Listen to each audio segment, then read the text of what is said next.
Hey guys, welcome back for the final video in the Astaroth series.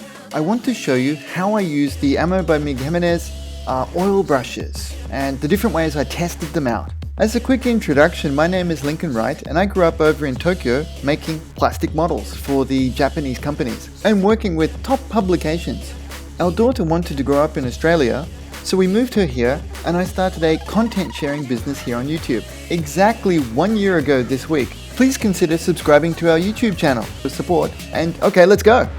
Here are the paints I used on this model. I used 100% Ammo by Mig Jimenez acrylics through an airbrush. And I wanted to test them out and do nothing to them before adding oil brushes over the top. That's not what I usually do, but in this case, I kind of wanted to test out my lowest base case scenario. And I knew a lot of people would ask me what steps I took. So usually I would put a clear varnish coat in between weathering steps.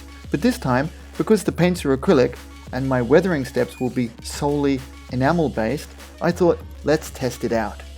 This is a pretty small model. It's a little HG one. You can see by the size of the oil brushes in my hands there, and I'm not a big guy, it's not a very big model. So I thought we could test out just very basic colors. It's very similar, but even more simplified than the Ghost Kill video that I just released.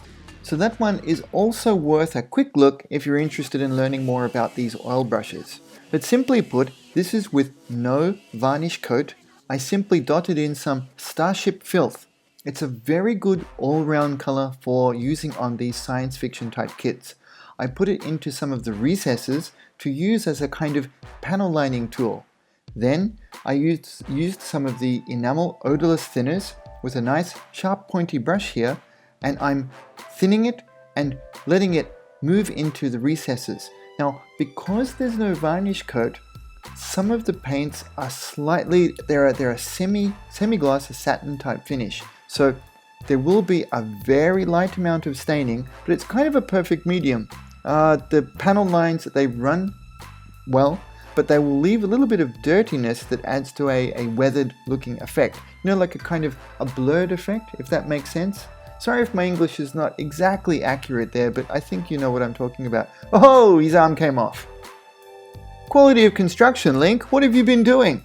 But seriously, working on this HG, this is maybe my third HG kit from the IBO line. I decided that next time I'm going to fix a pose and glue one up, just to see how it works. Here I'm cleaning the model. As I dip into the enamel odorless thinners there, I'm gradually taking off the oil brusher parts that I'm not, the parts that I think are too heavy. So it's kind of you add a little bit more on, 2 steps on, 1 step off to give you the right amount. Coming in here for a close-up, I'd like to show you an example of how I like to put asymmetry. Don't do the same thing on the other side of the model to help them to look a little bit bigger than they really are. Also wanted to show you that I keep whacking into the camera there when I come in for close-ups because the working space is very tight. I understand that for a proper Gunpla dude, this is a bit of a no-no. I've been looking into how, you know, real Gunpla dudes do color separation, and they seem to be real fans of symmetry. But working like professionally in the industry over the years, one of the things that the guys in Japan really harp on is asymmetry, especially the older guys. When I say the older guys, I don't mean it in a bad, like in a disparaging way either. The older guys in the science fiction industry in Japan, they're the ones who invented it, kind of thing, right? Their version of it anyway, especially in the 80s. So I really do listen to those guys. They know really, really cool stuff. So I was using Starship Filth, sounds awesome, doesn't it? Starship Filth on our right of the model, and then I used dark brown on our left. Now, Starship Filth, it's kind of a green, like a dark umber green shade type paint, and then the dark brown, it seems to have a dark umber undertone, which to me, it's supposed to be a balanced color, but to me it always looks like it has a slight reddish tone. Maybe that's just comparing it to the green, but anyway. So I went with those different tones on the different sides of the model to help give it the visual illusion of size.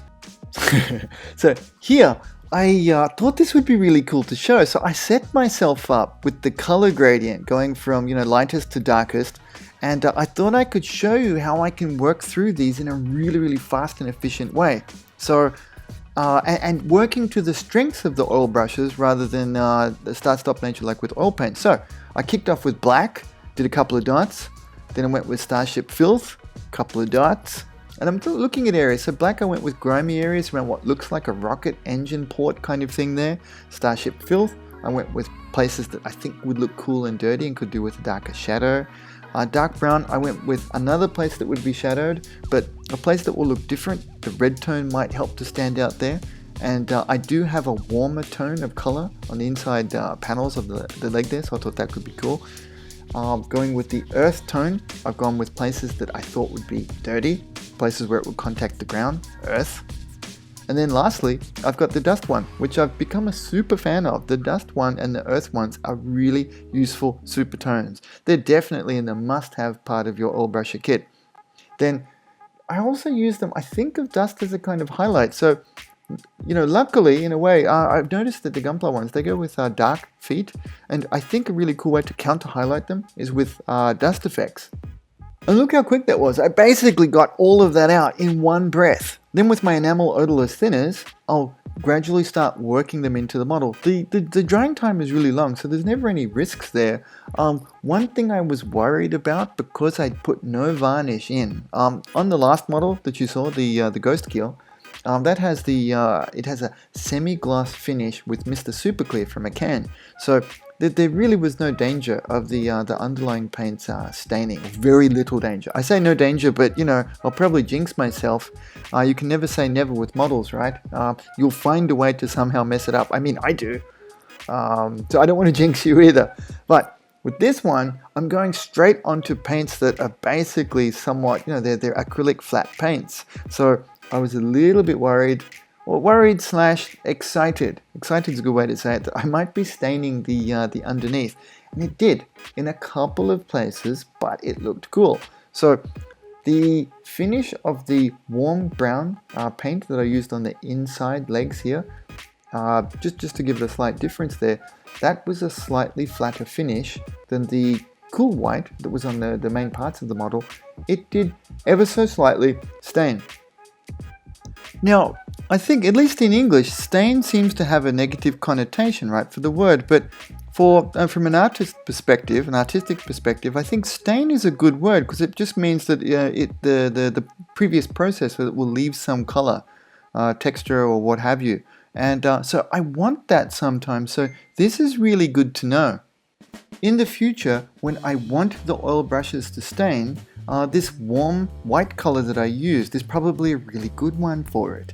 And this is part of what I'd like you guys to experiment with as you're modeling, is build up a repertoire of like cause and event actions in your modeling, so that you can handle different things in different ways, and it will help you to add levels of detail and effects to your models. I hope that made sense. That's why I very rarely stick to one kind of process through the models. I like experimenting and adding different layers.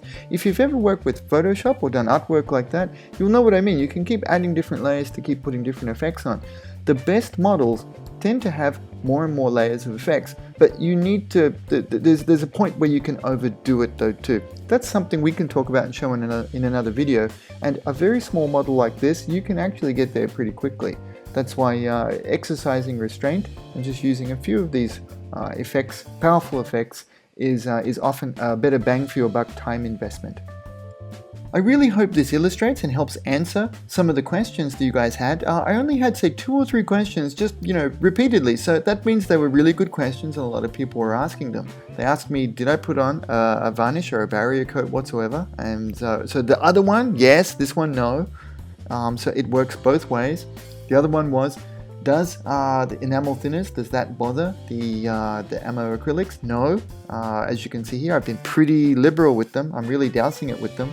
So it was no problem at all.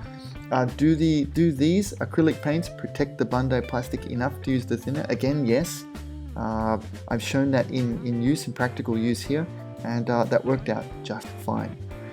Just in summary again, we're getting towards the end. I'll dot on and then redot any places that I think need some attention Then I'll use the enamel odorless thinners to thin and stretch out, then clean up the surface. You can see around these details, the white is still nice and bright. Turned out really well. And clean up, touch off to the kitchen paper there, keeping the brush reasonably pointy and clean. And then we're done. It's good. And it looks awesome. I'm really happy with this one. Okay, where to buy? I've been talking with my buddies over at Hobbyco, and I suggested that we put together like a foundation pack, some must-haves. So I'll organize something and be back to you with details shortly. I want it to look something like this, because this is exactly what I used for this model. Huge thanks and shout out to the Paint on Plastic Patreon team for supporting me and making these videos happen. You too can support the team and get access to extended videos, awesome PDF downloads, and a bunch of other cool stuff. And our awesome community. Please check us out there, Patreon Paint on Plastic. Thanks guys, see you next time.